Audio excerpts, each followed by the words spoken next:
ఈరోజు ఇక్కడ ఈ సెలబ్రేషన్ చేసుకోవడానికి కారణం నారా వారి కుటుంబ సభ్యుడు నారా రామూర్తి నాయుడు గారి తనయుడు నారా రోహిత్ అన్న గారి జన్మదినం సందర్భంగా ఈరోజు కొట్టిచేరు సందీప్ ప్యాలెస్లో కార్యకర్తల మధ్య అభిమానుల మధ్య ఘనంగా ఆయన జన్మదిన వేడుకలు జరుపుకోవడం జరిగింది.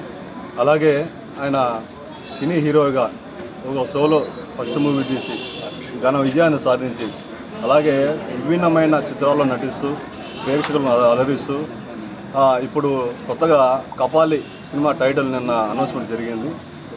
ఆ సినిమా కూడా ఘన విజయం సాధించాలని చెప్పి ఇలాంటి చిత్రాలు మరెన్నో నటించి ప్రేక్షకులను అలాగే మాలాంటి అభిమానులను అలరిస్తారని చెప్పి తెలియజేస్తుంటూ ఈరోజు రోహిత్ అన్నకి జన్మదిన శుభాకాంక్షలు తెలియజేస్తున్నాం.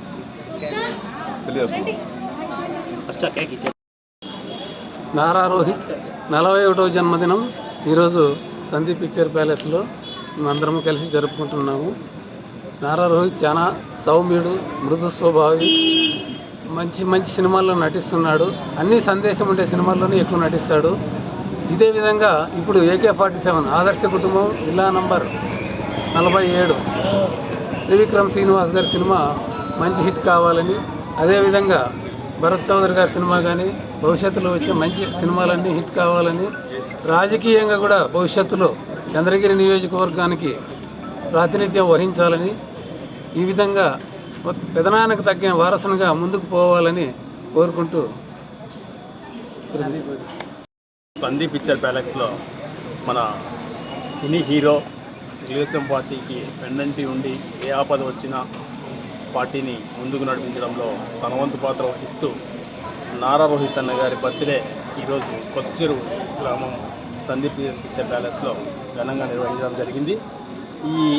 ఈ విధమైన వ్యక్తిని మనం అరుదుగా చూస్తాం. మంచి మనసున్న వ్యక్తి. ఎవరు కలిసినా, మేము కూడా కలిసాం, 2-3 సార్లు కలిసినప్పుడు గుర్తుపెట్టుకునే కెపాసిటీ, అదేవిధంగా సహాయం చేయాలనే గుణాలు కలిగిన వ్యక్తి. ఇటువంటి వ్యక్తి మరిన్ని మంచి పనులతో మరిన్ని మంచి జనాలకు మంచి చేసే విధంగా అన్న చెప్పినట్లు రాజకీయంగా కూడా ఇటువంటి వారు వస్తే ప్రజలకు పేదలకు మంచి సేవా భావం కలిగిన వ్యక్తి కనుక మంచి జరుగుతుందన్న ఉద్దేశంతో ఆయన సాధారణంగా రాజకీయాలకు రావాల్సిన అవసరం ఉందని చెప్పి ఆకాంక్షిస్తున్నాను.